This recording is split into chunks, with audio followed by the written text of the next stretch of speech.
From the newsroom at news.com.au. G'day, I'm Andrew Bucklow and this is the latest from the newsroom. It's Monday the 23rd of November. South Australian Premier Stephen Marshall has said the state is not out of the woods yet as the coronavirus cluster grew overnight. There was only one new case picked up in the last 24 hours, meaning there are now 27 cases linked to the Parafield cluster. The state's Chief Health Officer said if there was any community transmission from the cluster, we will see it this week.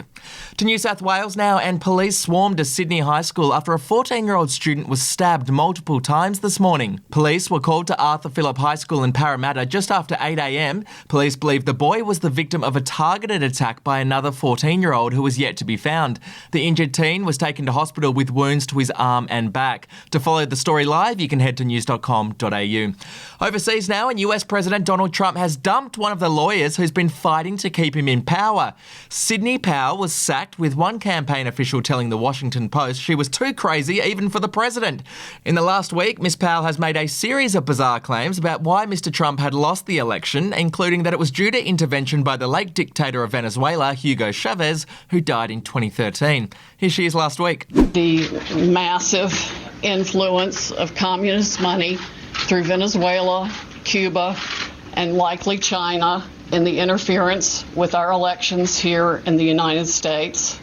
In other news, a Perth P-plater has been fined for a positive breath test after he ate a box of rum balls. The 44-year-old man was eating the treats at a friend's birthday party. He was pulled over by the police for a breath test on the way back to his hotel and returned a reading of .038. Now in WA, the legal limit for P-plater drivers is .02. I've had plenty of rum balls before, and they haven't been used cooked with rum or anything. It's like essence or something like that. Still eating them. Very confident that I'm going to pass.